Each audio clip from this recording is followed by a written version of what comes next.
Capítulo 6. Una limpieza inoportuna. ¿Qué ganan con llevársela?, le preguntó Wilhelm a Corey. No pueden trabajar, y les va a costar esfuerzo y dinero transportarla en uno de los trenes. Wilhelm se refería a la anciana judía y ciega de 91 años, a quien los nazis se habían llevado del asilo. Corey miró los ojos fatigados de su hermano, pero no tenía respuesta. Eran tantas las preguntas sin respuesta en la Holanda de aquellos días que incluso plantearlas resultaba demasiado doloroso. En 1943 el número de judíos en Holanda había disminuido considerablemente, y los que no estaban presos o muertos permanecían escondidos. Todo aquel que era descubierto acababa en un tren con destino a alguno de los campos de concentración y nunca más se volvió a saber de él o de ella. En el verano de 1943, el número total de huéspedes que vivían en Beige ascendía a 6, 4 de ellos de origen judío. También hacía uso de la vivienda un grupo de gente holandeses, en su mayoría, que intentaba evitar los campos de concentración. En algunas ocasiones, cuando la situación no era demasiado tensa, Hans, uno de los huéspedes, pasaba horas y horas escribiendo cartas para informar a otros compatriotas de las cosas tan horribles que estaban sucediendo, tanto en Holanda como en Alemania, a fin de exponer distintas opciones para combatirlas. Otras veces, como cuando Nolly fue detenida por ocultar en su casa a una muchacha judía, el peligro era tan grande que lo único que podían hacer era estarse quietos y esperar. En semejantes circunstancias, los hombres hacían turnos de 2 horas para vigilar la calle a través de una cortina, con la esperanza de proporcionar al resto del grupo 30 segundos adicionales para llegar hasta la Guardia de Los Ángeles, nombre con el que bautizaron al refugio secreto, si la Gestapo entraba para registrar la vivienda. Los días parecían interminables. Sobra decir que los huéspedes no podían abandonar Beige, a menos que se tratara de una emergencia. No obstante, en ciertas ocasiones se podían sentar en el tejado, en grupos de 2 o 3. En el centro del tejado, situado en la parte frontal de la vivienda, había un pequeño balcón de unos 2 metros de ancho por aproximadamente 7 de largo. Los Ten tenían allí un tendedero de ropa y muchas de las tareas que se realizaban en el hogar, como pelar patatas o coser la ropa, se realizaban en aquel balcón, y como no se veía desde la calle, los huéspedes podían relajarse un poco, tomar el sol y envidiar a los pájaros que volaban libremente sobre Harlem. Las noches eran más interesantes que los días. La electricidad se cortaba al anochecer para ahorrar energía, motivo por el que muchos hogares de Harlem idearon sus propios métodos de generar corriente eléctrica. En Beige, al atardecer colocaban las bicicletas de Corey sobre una plataforma y uno tras otro los que allí vivían se turnaban en el vigoroso pedaleo. La bicicleta, por supuesto, no iba a ningún lado, pero la rueda trasera giraba el dínamo, que a su vez hacía funcionar la bombilla situada en la parte delantera. Alguien se acercaba con su silla a la luz y de esta forma comenzaba el entretenimiento acordado de antemano. Lender, quien había instalado la alarma de la casa, daba clases de literatura holandesa y organizaba la lectura de obras de teatro. Mary, que trabajó para una agencia de viajes italiana en Ámsterdam, hablaba de los lugares famosos en Italia e intentaba enseñar italiano a todos. Incluso Caspar Ten Boom, que a sus 84 años tenía remotas posibilidades de utilizar dicho idioma, asistía a las clases con un pequeño cuaderno negro y un lápiz recién afilado. Hans daba clases de astronomía y a continuación, con la bicicleta junto al piano, le llegaba el turno a la música que Mary se encargaba de interpretar. A veces alguno de los invitados la acompañaba con un violín o un oboe. Muchos fueron los libros que durante aquel tiempo se leyeron en voz alta. Libros de teatro, poesía, historia, misterio, en fin, cualquier tema que ayudara a pasar el tiempo y mantener la mente alejada de los terribles sucesos que tenían lugar en el exterior del refugio. Pero olvidar no era fácil. Cada persona que entraba en Beige podía ser un espía y hasta los más leales de la causa podían caer en manos de la Gestapo y ser torturados para sacarles información. Nadie estaba seguro de cómo responderían, pero sabían que cualquiera que fuera torturado podía delatarlos. En estas condiciones resultaba fácil dar rienda suelta a la imaginación y preguntarse si lo que aparentemente era algo inocente y normal no era en realidad una tapadera de algo mucho más siniestro. Un día del mes de junio de 1943, mientras las 9 personas que vivían en la casa, esto es, los 6 huéspedes más Corey, Betsy y su padre, estaban sentados a la mesa, oyeron un ruido en el exterior. Todos pararon inmediatamente de comer. Corey miró hacia la ventana y se quedó completamente paralizada. Un hombre les observaba a través de los delgados visillos del encaje, pero esto era casi imposible. Para mirar por aquella ventana había que medir por lo menos 2,5 metros, y así era. Aunque se podría con la ayuda de una escalera, todos observaron cuando el hombre humedeció los cristales con su paño para a continuación frotarlos enérgicamente. «No hemos pedido que limpien los cristales de las ventanas», susurró Corey. Todos permanecían sentados, observando hasta que Elsie rompió el silencio para musitar con tono de urgencia. «Sigan hablando, estamos divirtiéndonos, estamos celebrando el cumpleaños del señor Turnbull. Dentro de 5 minutos le felicitaremos con una canción». Corey se llevó la rebanada de pan a medio terminar a los labios. Tenía la boca demasiado seca para tragar nada. Pero sabía que Elsie estaba en lo cierto, debían actuar con toda normalidad.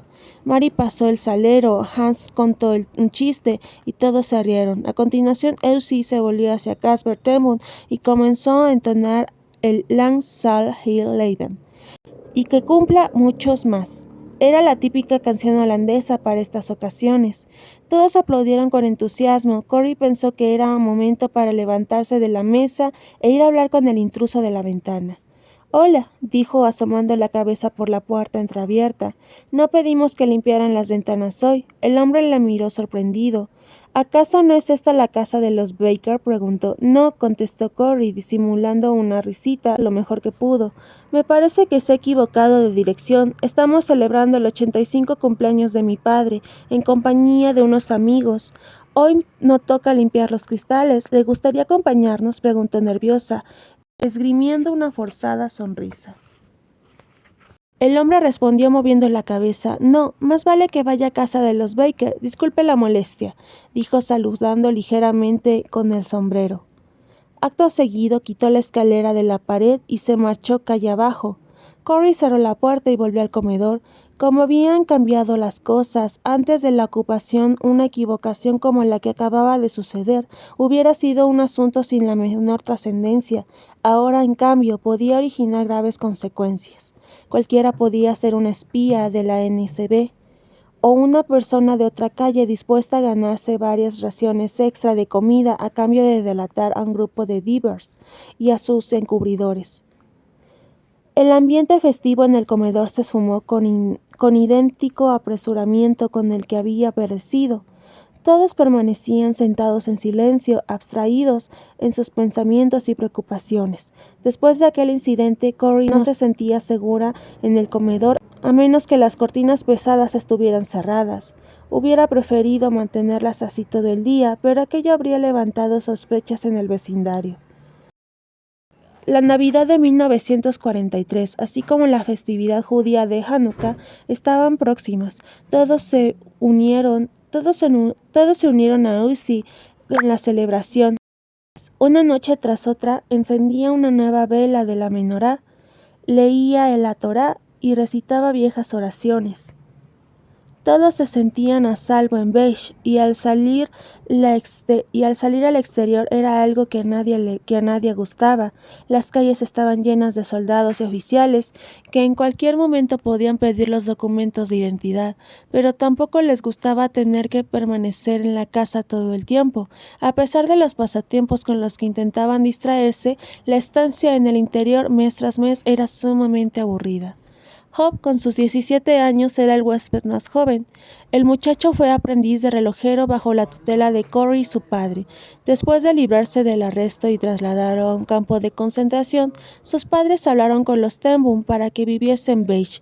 En un principio se sentía seguro trabajando en la relojería de la planta baja, pero con el paso del tiempo acabó trasladando sus herramientas a la sala. Cierta tarde de enero de 1944, mientras Hope y Corey charlaban afablemente en la parte trasera de la relojería, entró silenciosamente Rolf Van Vliet, un policía local. Corey los saludó amigablemente, sabedora de su disposición para ayudar a los miembros de la resistencia siempre que fuera posible. Al igual que muchos de sus compatriotas, Rolf había tomado la dolorosa decisión de permanecer en su puesto de trabajo, ahora bajo el control alemán, con el fin de avisar, cuando no evitar, algunas de las peores atrocidades que los nazis pretendían llevar a cabo. Ese era precisamente el motivo de su presencia en la relojería. Un informe policial indicaba que aquella misma noche iban a registrar un refugio clandestino similar al de Beige. Rolf tenía la confianza en que Corey conociera a alguien que pudiera ponerlo sobre aviso. Corey observó que el gran reloj del pasillo que conducía al comedor estaba a punto de dar las 5 de la tarde. No había tiempo para enviar recado con alguien de la resistencia, poner a dicha persona al tanto de lo que ocurría y avisar a los afectados. Todo esto debía hacerse antes de las 6 de la tarde, hora en que entraba en vigor el nuevo toque de queda. Lo siento, pero no conozco a nadie que pueda llevar el aviso en tan poco tiempo. Cada vez es más difícil. En ese preciso instante, Hope interrumpió diciendo: déjame ir, Corey. Conozco bien la zona y seré rápido. Esta miró al dispuesto joven, por quien sentía un gran aprecio. Sus padres estaban muy agradecidos de que estuviera a salvo en Beige. ¿Cómo podía permitir que realizara tan peligrosa misión? Sin embargo, dadas las circunstancias, él era la mejor opción.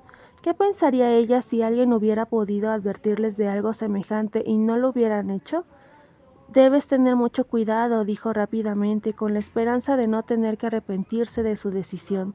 Debemos vestirte adecuadamente. Hope sonrió. Había sido testigo de suficientes idas y venidas para saber que los hombres o muchachos jóvenes rara vez salían a la calle sin un vestido de mujer, un gorro y una bufanda.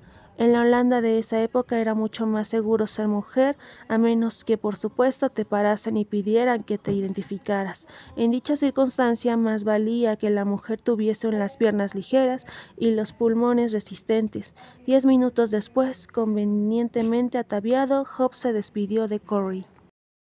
Saliendo por la puerta lateral, ella se dispuso a esperar su regreso con paciencia. Cuando escuchó las campanadas que indicaban las 6 de la tarde, supo que no volvería hasta la mañana siguiente. Hope no se arriesgaría a regresar a Beige después del toque de queda, por lo tanto tendría que buscar algún lugar donde pasar la noche. A la mañana siguiente fue Rob el policía, no Hope, quien se presentó en Beige. Tenía malas noticias. Hope dio el aviso a la persona que le abrió la puerta creyendo que se trataba del dueño de la casa. Algo lógico si se tiene en cuenta que al no ser miembro de la resistencia desconocía su verdadera identidad.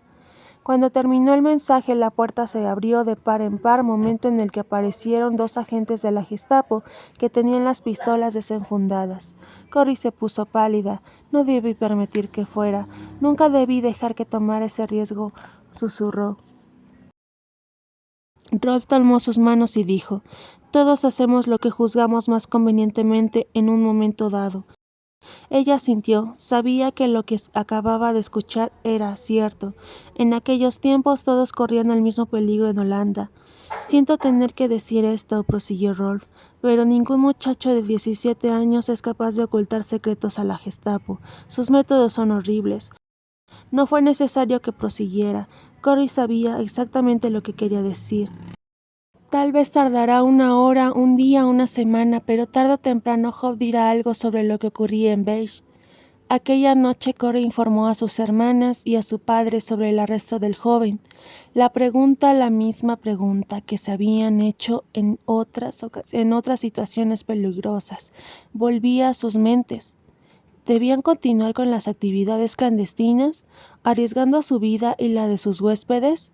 La respuesta, al igual que ocurriera en momentos similares, fue la misma. Si no existía otra alternativa, harían todo lo que estuviera en sus manos para mantener a sus invitados a salvo y confiarían en Dios para todo lo demás.